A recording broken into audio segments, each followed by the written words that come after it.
encore saluer le travail enseignants, enseignantes dans un contexte qui est très difficile et que grand pile effort qui était pour faire dans ça qui est pour avec développement professionnel enseignant et même là il y a quelques percées qui étaient faites récemment après en pile discussion en particulier statique particulier des enseignants et mais travail là doit toucher non seulement enseignants secteur public mais enseignants secteur privé tout. C'est ça que fait faut réflexion à l'épilage. Puis plus au-delà de soucis très souvent que cadre légal prend en compte la profession enseignante dans le domaine du public. Moi très encouragé que CNEH en particulier parmi syndicats enseignants qui de plus en plus a développé toute une stratégie de rapprochement avec l'ensemble de la profession, et publique et privée, et qui fait des propositions très claires là-dessus. Donc, pas que nous faisons un long discours, nous connaissons que de toute façon, pas une école sans enseignants motivés, formés. Actuellement, parmi toutes crises que le pays a vécues, il y a une grave crise que le pays a gagnée, c'est la fuite des cerveaux et la fuite des enseignants qualifiés qui viennent ajouter à toute difficulté de formation initiale et continue que le pays a gagné. Je déclare ouvert les travaux du 11e congrès de la CNEH. La CNEH a lancé son 11e congrès, baptisé des éducateurs et éducatrices d'Haïti au cœur d'une migration choisie ou imposée. Rebondissement de l'histoire. La CNEH, à travers ce thème évocateur, exprime l'angoisse et les inquiétudes de tout le secteur éducatif face à l'hémorragie de l'immigration qui frappe de plein cœur le secteur éducatif où les cadres de ce pays ne cessent de laisser Haïti ou aller à l'étranger. Ce congrès, moment le plus important dans la vie de cette organisation, se réalise aujourd'hui dans un contexte extrêmement difficile pour le pays, en général, et pour les éducateurs et éducatrices en particulier. Un pays où l'État abdique le monopole de la violence au profit des gangs armés. Un État qui abdique depuis 2 ans la partie sud de Port-au-Prince aux gangs armés, un État qui se montre totalement impuissant. C'est dans ce contexte que la CNEH a décidé d'oser de lancer son 11e congrès.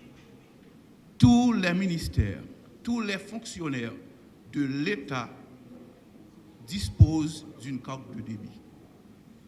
Seulement les enseignants, les médecins et les commissaires du gouvernement. Cela veut tout dire. Un pays qui n'a pas besoin de ses enseignants. Un pays qui n'a pas besoin de son éducation. Vous pouvez comprendre. On va trouver toutes sortes d'arguties pour dire, pour trouver des faux prétextes pour ne pas améliorer la condition enseignante en Haïti. Enseignants et métier enseignant, métier éducateur, c'est un métier qui est noble. Tout pays t'a supposé choisir meilleur élément, meilleur cadre pour capable d'attirer professionnels vers le métier ça. Malheureusement en Haïti, quand on fait choix de la profession enseignante, on fait choix de la pauvreté. La manière qu'on veut traiter nos enseignants, nos éducateurs et éducatrices. Quelqu'un qui enseigne, par exemple, même avec un doctorat, qui voudrait enseigner dans une école nationale ne va pas recevoir à la fin du mois $200 américains. Est-ce possible? Camarades invités, il est important pour capable mesurer niveau un pays, gens que le traité professionnel qui dans l'éducation, qui dans la justice, qui dans la santé. On crée toute forme de projet pour d'autres catégories. Par exemple, on a policiers, logement pour d'autres catégories, mais pour les enseignants, pour le personnel éducatif, aucun programme social. Aucun. Chaque fois, nous trouvons des ministres, des directeurs généraux qui viennent raconter toutes sortes de choses. Mais ces mêmes directeurs généraux, ces mêmes ministres n'oseront jamais de dire à leurs fils et à leurs filles de prendre la voie d'aller enseigner. Ils vont même dire à leurs enfants, nous fous quand on va à l'école normale, nous besoin de ne mettre un soulier. C'est là, nous voulons une autre éducation de qualité. Pour avoir cette éducation de qualité, il nous faut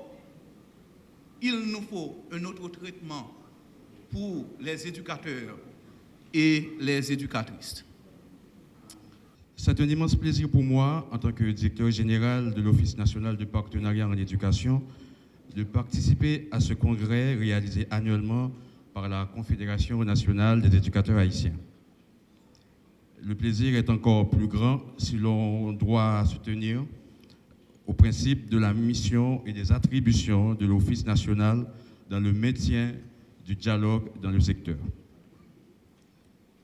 L'ONAP, dans sa mission de gestion institutionnelle du partenariat, reconnaît que tous les partenaires, des bailleurs de fonds aux ONG locales et internationales jusqu'aux plus petites associations de la société civile, ont droit de participer activement dans toutes les décisions en lien avec la planification, le développement et la mise en œuvre des politiques éducatives dans le pays. Chaque acteur et partie prenante du système a un levier d'influence qu'il doit et qu'il peut utiliser pour contribuer à l'amélioration et la fourniture des services éducatifs disponibles. Et chaque prestation doit valablement œuvrer à une réelle transformation des pratiques d'enseignement-apprentissage. Le ministère de l'Éducation nationale ne pourra atteindre une telle ambition sans l'effort conjugué de tous et de toutes, et principalement des syndicats d'enseignants. L'avenir de nos enfants se joue également dans les salles de classe. C'est non seulement une vérité, mais un enjeu pour le secteur. Répondre à cet enjeu majeur exige le recrutement d'enseignants qualifiés et compétents. Voilà pourquoi les syndicats d'enseignants doivent aider à l'insistance sur le profil de sortie des maîtres et sur la nécessité de la formation continue et accélérée. L'un des objectifs de l'ONAP, c'est de faciliter le ministère à définir un référentiel du métier enseignant de concert avec tous les syndicats et parties prenantes. Ce sera également votre mission en tant que regroupement syndical d'appuyer un tel processus et d'y apporter votre contribution. En fait, l'objectif commun qu'est le relèvement de la qualité de l'éducation ne peut être atteint que dans la concertation, dans le consensus et dans la collaboration active. L'Office national de partenariat en éducation croit fortement que ces formes de regroupement de syndicats comme la CNEH facilitera des discussions très fructueuses à ce sujet. Il y a beaucoup de chantiers en souffrance, nous le savons, et le représentant syndical vient de le dire. Plusieurs de ces chantiers doivent être adressés ensemble. Le congrès de la CNEH est un grand rassemblement patriotique et fraternel. Une occasion de se revoir, de se soutenir mutuellement, de travailler dans nos différents ateliers sous des thèmes éducatifs majeurs. C'est également l'occasion de se projeter dans un futur proche à partir de bilans et des limites de nos actions pour une éducation de qualité et pour une quête de solutions à la crise multiforme du pays, dans la solidarité constante entre collègues. Ainsi, est-il indiqué de souligner ici la réalisation, entre autres, des projets de formation. Depuis le dernier congrès, bien sûr, 40 enseignants ont été formés à l'utilisation des outils numériques en éducation avec l'aide de l'International de l'éducation. 100 enseignants ont reçu une formation en sciences de l'éducation avec le support du Centre de formation de l'école fondamentale, le CFF, la Centrale des syndicats de Québec, l'International de l'éducation et la Fédération canadienne de l'enseignement. 3 femmes ont suivi au CREFI une formation en licence en sciences de l'éducation avec le support de la Fédération canadienne de l'enseignement dans le cadre de la professionnalisation des femmes, excusez-moi. Sans omettre les différents séminaires du groupe Croissance sur le budget adressé au cadre de la CNUH. Cette année, en plus de poser les problèmes liés à la condition enseignante, vous avez choisi de travailler sur des sujets d'importance stratégique pour la planète et notre pays, comme le réchauffement climatique par exemple. Cela prouve que tout en défendant nos intérêts corporatistes, notre organisation ouvre grand les yeux sur les défis mondiaux qui s'imposent à nous aujourd'hui. Et en tant que membre de l'International de l'éducation, nous demeurons solidaires de nos collègues dans le monde entier. Chers collègues, le thème central de notre congrès demeure la question migratoire. Elle nous touche aujourd'hui individuellement autant que collectivement. Vous avez mis l'accent sur la migration forcée et celle choisie. À ce carrefour de tous les dangers dans notre vie de peuple, nous voici forcés de faire des choix douloureux. Comme disait la chanson des artistes indépendants, nous sommes devenus les Palestiniens de la Caraïbe. Nous n'avons plus la maîtrise de notre territoire. Beaucoup d'enseignants connaissent un exil interne parce qu'ils sont obligés d'abandonner leur quartier pour aller vivre parfois à plusieurs chez des parents ou des amis. Parfois, ils sont obligés de changer de quartier plusieurs fois, vivant dans des conditions de vie et de travail exécrables. Beaucoup de nos enseignants ne travaillent plus. Vous savez, plus de 200 écoles fermées entre Fontamara et Portail-Léogane. Plus de 200 écoles. Beaucoup de nos écoles sont devenues des repères des bandits criminels qui sévissent dans la région métropolitaine. Nous n'avons plus beaucoup de choix entre la migration choisie et la migration forcée.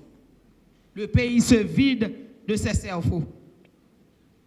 Dans vos ateliers, vous allez discuter pour fixer les responsabilités, mais aussi pour mobiliser derrière les résolutions qui sortiront de vos débats, lesquels, nous n'en doutons pas, seront riches et passionnés.